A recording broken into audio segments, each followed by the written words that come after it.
Hi guys, magandang araw sa inyo. Moto J Click nga pala. So ngayon dala natin yung motor natin at tayo ay mag road test dito sa ating Click kasi hindi natin nagagamit yung motor natin guys, at ngayon ay pupunta tayo sa Cubao. So from Santa Maria hanggang Cubao, no? Yun yung gabi natin. Pero bago yun, so papakita ko muna sa inyo yung looks ng ating Honda Click version 3 Special Edition. So ito ay wala pa naman tayong binabago guys, stock pa din yan. So kung meron man tayo na bago dito is yung looks, hindi ganito yung special edition, no? So bago na yung looks niyan, at saka yung panggilid. So yun lang naman ang binago ko dyan.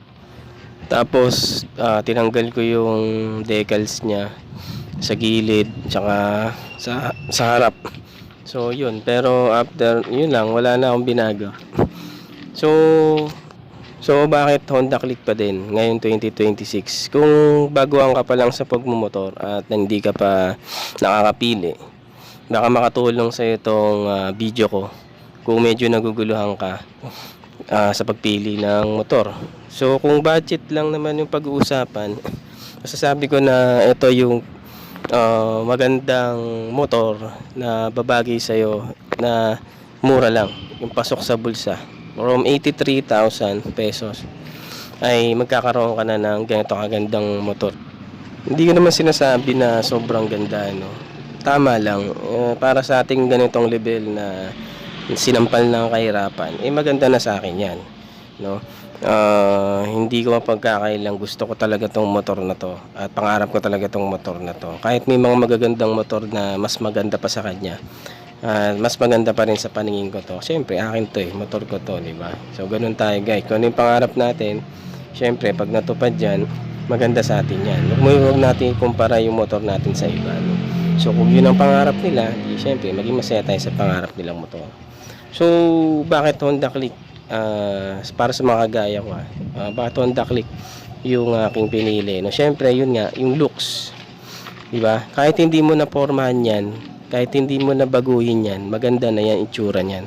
Compare ko naman sa ibang mga motor, magaganda rin naman, pero mas maporma talaga to para sa mata ko, para sa akin.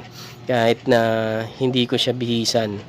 Pangalawa, napakaraming aftermarket ngayon na accessories na pwede mo isalpak sa motor na yan. At marami syempre parts na available dito sa motor na to, at hindi mo na kailangang hanapin pa. At yung mga pipe, katulad niyan, pipe, mga decals, accessories ng motor, panggilid, gulong, available sa kanya. Kahit anong parts ng Honda Click, available talaga. So isa sa mga advantage ng motor na yan, hindi tayo mahirapan sa maintenance din, kasi napakadaling i-maintenance nitong motor na to. Kahit ikaw mismo kakayanin mo, napakarami sa YouTube na nagtuturo niyan. At isa pa doon, kahit magka-problema yung Honda Click, kahit saan mo dalhin yan, siguradong magagawa yan. Wala na atang mekaniko ngayon na hindi marunong gawin yung click, kasi sa dami na ba naman ng taong gumagamit ng Honda Click, kahit saan mo dalhin yan, sigurado malalaman nila kagad sira niyan. So babiyahin muna tayo guys, doon natin pag-usapan yung mga ibang nagustuhan ko sa motor na to. Okay, let's go. So what's up mga pre, sa babiyahe tayo ngayon. At ayan, kwentuhan lang tayo guys about dito sa ating motor. So hindi ko mapapakita sa inyo yung speedometer kasi hindi naman natin planong mag top speed ngayon. At saka siyempre napakita ko naman na sa video yung performance nito dun sa mga last video ko, sana mapanood yun. So yung pag-usapan naman natin ngayon is yung sa performance ng motor habang ginagamit ko na siya. So itong dinadaan ako ngayon, dito tayo sa may San Jose del Monte. Paakyat nito ay San Jose. So dito yung yung I Love SJDM San Jose del Monte, yung madadaanan natin. So pwede ka picture doon guys, kasi medyo maganda yung tanawin doon. At itong lugar na binabiyahe ko ngayon ay medyo paahon to. So dito pa lang ay malalaman na natin na talagang malakas yung Honda Click kahit paahon, kahit may angkas ka. So itotono mo lang naman motor mo, no? Pwede magpalit ng panggilid o mag-change ka ng flyball from stock to 13 grams para medyo may arangkada. So katulad niyan, kung ang lugar ninyo ay medyo paahon katulad ng dinadaanan ko, so mas bagay dito yung medyo magagaan yung bola. So papalitan mo lang, ganun lang kadali. So pagka naman gusto mo ng yung tipong may dulo o racing ka na ayaw mo naman na bibitin ka pero gusto mo pa rin may dulo, so pwede ka mag-combination fly ball, yung 13 grams, 15 grams kung stock yung motor mo, di ba? So napakadali niyang i-tune. So ganun lang kadali si Honda Click. Kahit ikaw kayang-kaya mong yun gawin. So sa paon wala ka talagang bitin, guys. Pagdating sa ahonan, maganda siyang i-handling. Tapos yung manibela niya, hindi siya mahirap iliko. Tsaka yung design ng manibela niya medyo bend ng konti. Isa pa sa mga nagustuhan ko sa kanya, guys, yung kanyang brake. So yung brake niya ay naka disc brake na yung harap, and then yung likod ay drum brake pa rin, no? So pero ang maganda sa kanya, medyo napagamit ka ng biglaan ng preno, combination brake ay matutulungan ka nung nagbe-brake ka sa likod, combination 50% brake niya, kasi ay gumagana sa harap. Pag pinindot mo kasi ng sabay yung preno mo, yung harap at likod, maaari ka maaksidente. Kaya ang gagawin mo, pag pinindot mo yung likuran na brake mo, sumasabay din yung unahan niya, pero dahan-dahan lang. Hindi katulad nung ikaw mismo yung magbe-brake ng sobrang diin talaga, pwede ka masemplang doon. So hayaan mo lang yung brake mo, yung nasa kaliwa, yung kung kaliwa kasi na brake, yun yung sa likod. So pagka yun ay shop ni Sir Mel, yung Speed Up Garage, shout out. Dito lang pala yan, guys, sa San Jose del Monte, yung Speed Up Garage, yung kay Sir Mel, yung idol natin na sikat na vlogger, guys. Dito lang yan sa San Jose del Monte. Maganda rin yung paggawa nila dito, eh. Bisitahin nyo yan minsan, tapos hingi kayo sticker na mimigay yan, guys. Tapos yung fender niya, yung bearings niya, guys, sobrang kunat. Kahit na mabend mo yun, hindi agad yun masisira. Kahit maibangga mo yung tapalodo niya sa unahan, ano lang yun, babaloktot lang yun, pero hindi yun masisira agad. Ganun katibay yung niya, bearings niya. So pagdating sa gas naman, sobrang tipid. Kung hindi mo papalitan yung panggilid mo, kasi design siya sa matipid talaga sa pagdating sa fuel consumption talaga. 54 yata, 55 na 55 km per liter yata. Hindi ako sure.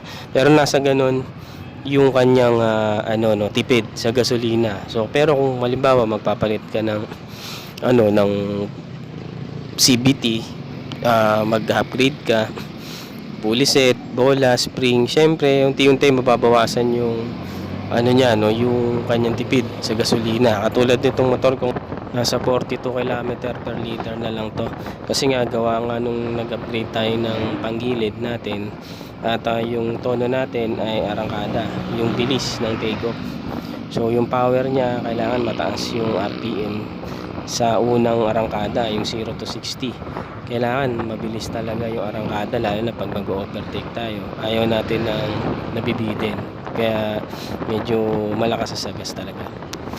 Yun naman ay depende sa setup nyo. Kung ganun yung gusto nyo, syempre mababawasan yung tipid niya sa gas, pero hindi naman ganun kalaki yung mababawas niya, kasi matipid pa rin para sa akin yung 42 km per liter. Matipid pa rin yun, kasi yung Santa Maria to Cubao, balikan yun. Pumunta pa kami ng Pasay noon, nagpagas lang ako ng 150 hanggang doon, tapos nakauwi pa ako. Pero pagdating namin dito, nagpagas na rin ako kasi parang 2 bar na lang.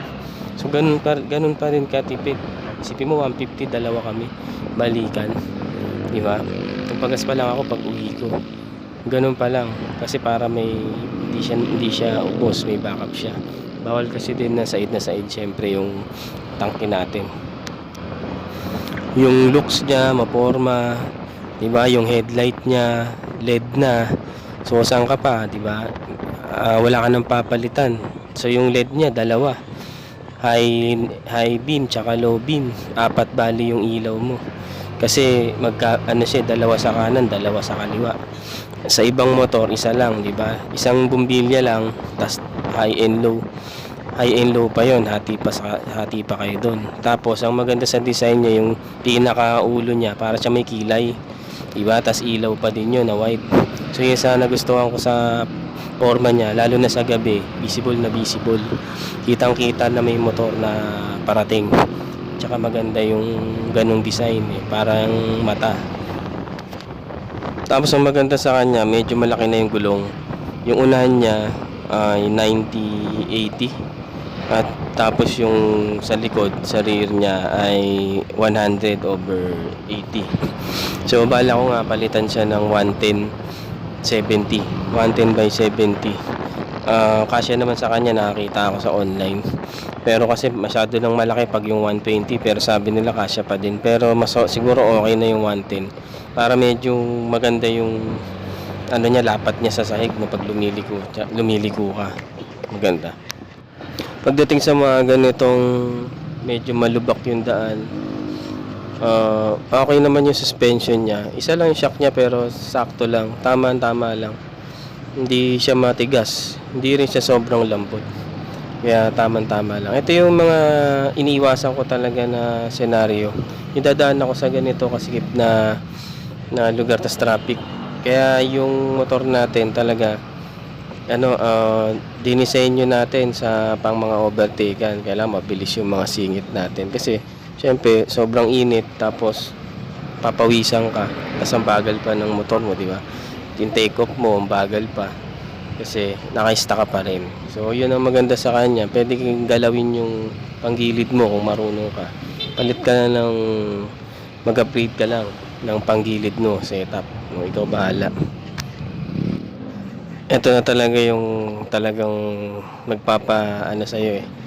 papahirap sa'yo. Itong ganitong daan talaga, yung kalsada. Kaya buti na lang, hindi masakit sa puwet.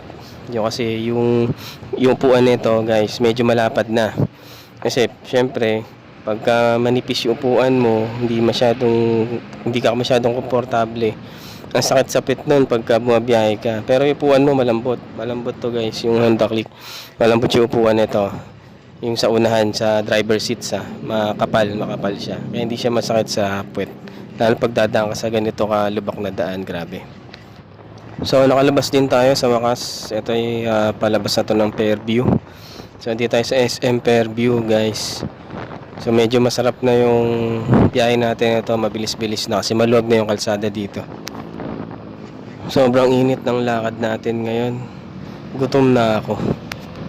Pero kailangan natin umabot sa ating pupuntahan dahil susundo tayo sa amo natin kay Mrs. Kaya kailangan natin bilisan talaga. So usapang bilis guys, hindi papahuli dyan si Honda Click.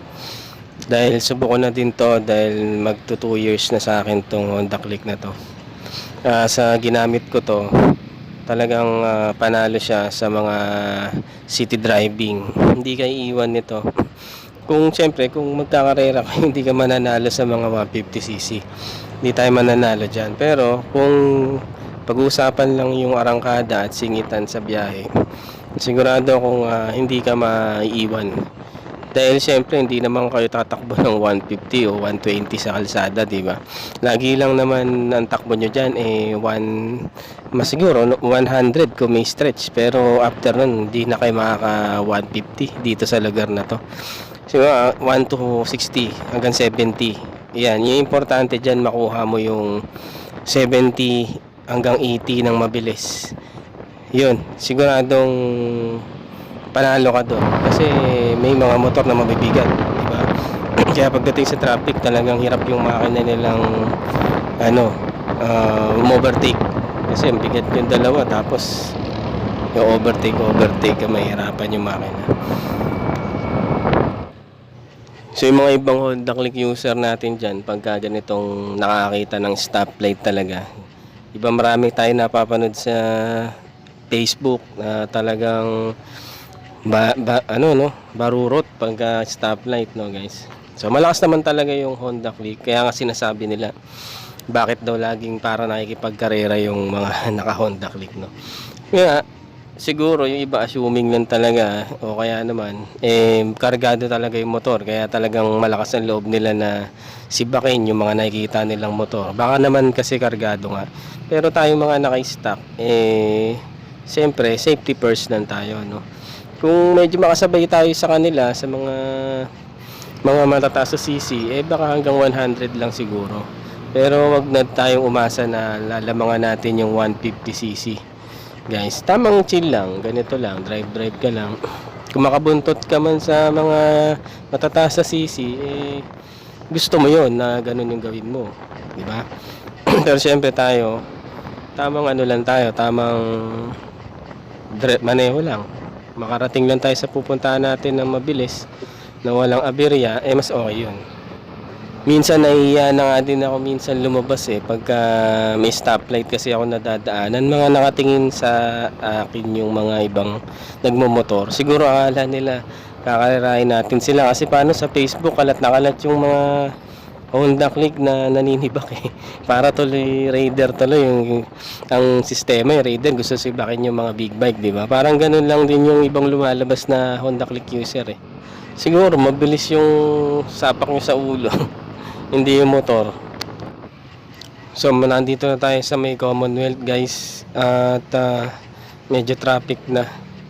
Pero paglabas naman natin dito sa may Pure Gold, FCM ata to, pero paglabas naman ng Pure Gold dito ay okay na yung kalsada sa Commonwealth. Mayroon kasing motorcycle lane dun, so dun tayo dadaan para mabilis yung biyahe natin.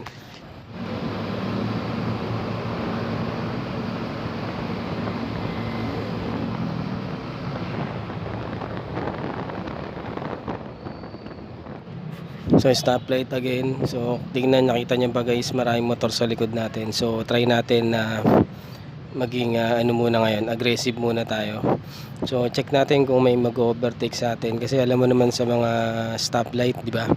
Lahat yan mga mabibilis umarangkada pagka stoplight na mga ganyan. Pero asahan nyo na malamang mauna syempre mga 150cc.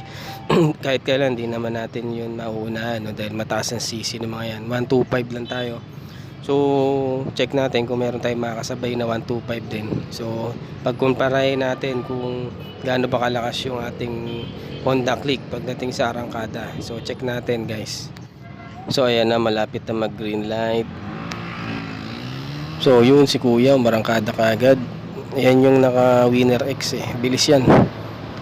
So try nga natin na medyo pigain yung ating throttle.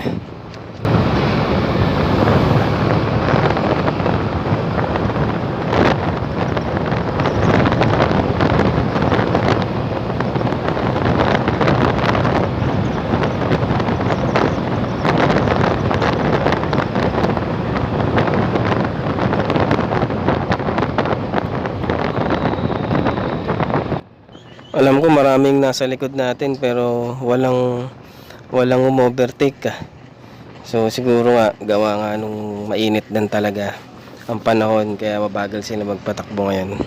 So dito na tayo sa kahabaan ng Commonwealth guys. At kailangan natin na dalian na at si Mrs. ay naghihintay na sa Cubao.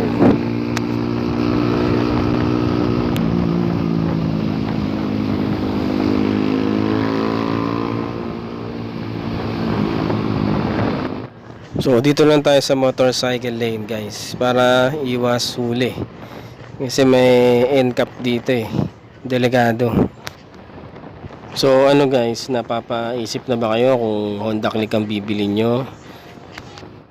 Bilis lang ang biyahe natin guys, na malapit na kagad tayo sa Cubao. So dito lang tayo dadaan sa may Kalayaan. Cubao pa lang yata yung pinakamalayo ko napuntahan napuntahan itong motor na to, parang Cubao pa lang. Hindi pa ako nakakapag-ride, sana makapag-rides tayo para ma-vlog din natin yung performance niya pagdating sa long ride, di ba? Kahit sana yung mga dinggalan okay na guys. So andito tayo sa Kalayaan guys. So papunta na tayo ng Cubao ngayon. So yun guys, hopefully kahit pa paano nagkaroon kayo ng idea sa mga nabanggit ko kanina about sa ating motor na Honda Click. At sinamahan niyo ako sa papuntang Cubao. At sana makakapag-subscribe kayo kung napanood niyo itong video ko, para na sa ganun magtuloy-tuloy yung paggawa ko ng video.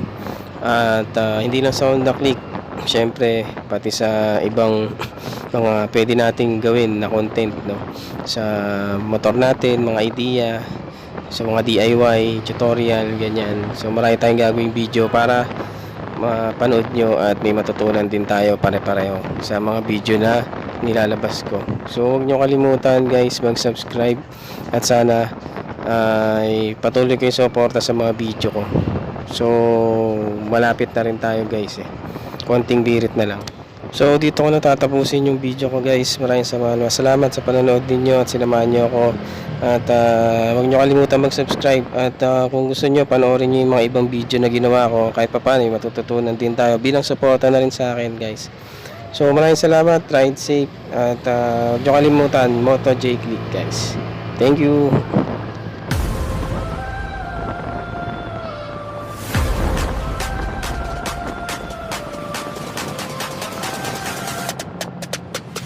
Sa kalsada, walang hinto ang pag-ikot. J-Click, ang pangalan laging hinahanap sa gusot. Hindi lang forma, hatak ang basihan. CYP setup, sa arangkada di ka iwan sa daan. Bawat piga ramdam bagsik ng makina, bilis na tila kidlat. Sa mata ng iba, laging bida, handa na ang lahat. Simulan na ang biyahe, J-Click, motovlog, ang hari ng kalsada, di pasa sa trahe. J-Click, motovlog, J-Click, pabilisin ng motor, walang takot na lulubog. J-Click, motovlog, J-Click, hatakin ng kambyo, lahat tayo susulong. Walang makakatalo. Go! Upgrade dito, upgrade doon, di tumitigil ang hilig. Mula tambucho hanggang manibela, lahat may silbi. Arangkada na mabilis, di alintana ang usok. Sa bawat liko lalong tumitigil ang tibok. J-Click ang bida, hindi lang basta pang display. Ito ang sleeper na sa kalsada, laging may victory.